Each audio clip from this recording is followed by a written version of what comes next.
കായംകുളം നഗരസഭയിൽ ഭരണപക്ഷമായ യുഡിഎഫും പ്രതിപക്ഷമായ എൽഡിഎഫും തമ്മിൽ സംഘർഷം. എൽഡിഎഫ് കൗൺസിലർമാർ നഗരസഭാ ചെയർമാനെയും 3 യുഡിഎഫ് കൗൺസിലർമാരെയും മർദ്ദിച്ചുവെന്ന് യുഡിഎഫ് പറയുമ്പോൾ രണ്ടാം വാർഡിലെ അംഗൻവാടിയിലെ വിഷയം ഉന്നയിച്ചപ്പോൾ നിഷേധാത്മക സമീപനം കാട്ടി ചെയർമാനെ വെച്ച് യുഡിഎഫ് നാടകം കളിക്കുകയാണെന്ന് എൽഡിഎഫ് പറഞ്ഞു. കായംകുളം നഗരസഭയിൽ ഭരണപക്ഷമായ യുഡിഎഫും പ്രതിപക്ഷമായ എൽഡിഎഫും തമ്മിൽ സംഘർഷമുണ്ടായി. രണ്ടാം വാർഡിലെ അംഗൻവാടിയുമായി ബന്ധപ്പെട്ട തർക്കമാണ് സംഘർഷത്തിൽ കലാശിച്ചത്. എൽഡിഎഫ് കൗൺസിലർമാർ സഭാ നടപടികൾ അലങ്കോലപ്പെടുത്തുകയും നഗരസഭാ ചെയർമാൻ ശരത് ലാൽ ബെല്ലാരിയെ ഡയസിൽ കയറി ജാതിപ്പേര് വിളിച്ച് ആക്ഷേപിക്കുകയും മർദ്ദിക്കുകയും ചെയ്തതായി യുഡിഎഫ് ആരോപിക്കുന്നു.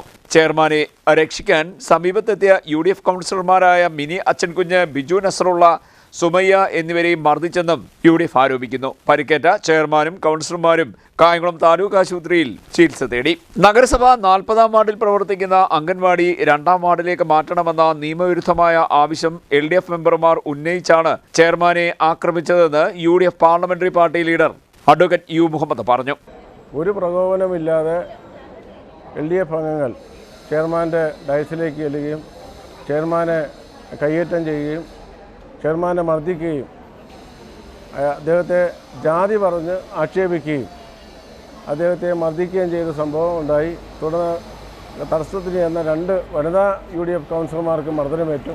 നഗരസഭയിലെ 2-ാം വാർഡിലെ അംഗൻവാടിയുമായി ബന്ധപ്പെട്ട പ്രശ്നം പരിഹരിക്കാതെ നഗരസഭാ ചെയർമാൻ അജണ്ടകൾ എല്ലാം പാസ്സായെന്ന് പറഞ്ഞ് കൗൺസിൽ യോഗം പിരിച്ചുവിട്ടപ്പോഴാണ് എൽഡിഎഫ് കൗൺസിലർമാർ പ്രതിഷേധ മുദ്രാവാക്യവുമായി ചെയർമാന്റെ ഡയസിന് മുന്നിൽ എത്തിയതെന്നും ഇതിനിടയിൽ നഗരസഭാ ചെയർമാൻ താഴെ വീഴുകയായിരുന്നുവെന്നും എൽഡിഎഫ് പറയുന്നു.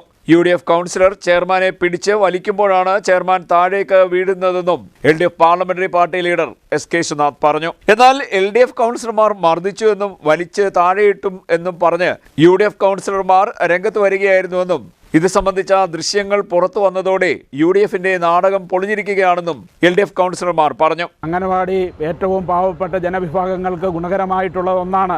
അവിടെ പിഞ്ചു കുഞ്ഞുങ്ങളടക്കം, മുലയൂട്ടുന്ന അമ്മമാർ, കൗമാരപ്രായക്കാർ, വയോജനങ്ങൾക്കടക്കം പോഷകാഹാരം നൽകുന്ന ഈ അംഗനവാടി ഒരു കാരണവശാലും ഒഴിവാക്കപ്പെടരുത് എന്നതിൻ്റെ സതുദ്ദേശത്തോടുകൂടിയാണ് ഞങ്ങൾ നിലപാട് സ്വീകരിച്ചത്.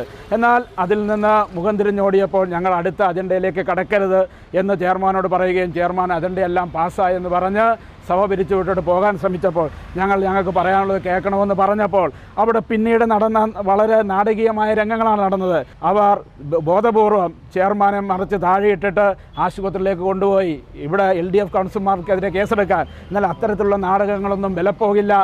ആ അംഗനവാടിയുടെ ALMS കമ്മിറ്റി കൂടിയെടുത്ത തീരുമാനം കായംകുളം നഗരസഭയിൽ അറിയിക്കുകയും ICDC ഓഫീസിൽ അറിയിക്കുകയും ചെയ്തപ്പോൾ കായംകുളം നഗരസഭ ചെയർമാൻ പറയുന്നത് ഇത് അവിടുന്ന് മാറ്റാൻ കഴിയത്തില്ല എന്നുള്ളതാണ്.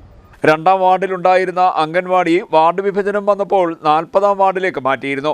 ഈ 2 വാർഡുകളും എൽഡിഎഫിൻ്റേതുമാണ്. 40-ാം വാർഡിൽ നിലവിൽ 2 അംഗൻവാടികളുണ്ട്. ഇതിൽ ഒന്ന് 2-ാം വാർഡിലേക്ക് മാറ്റുന്നതിന് ഈ കൗൺസിലർക്ക് എതിർപ്പുണ്ടായിരുന്നില്ല.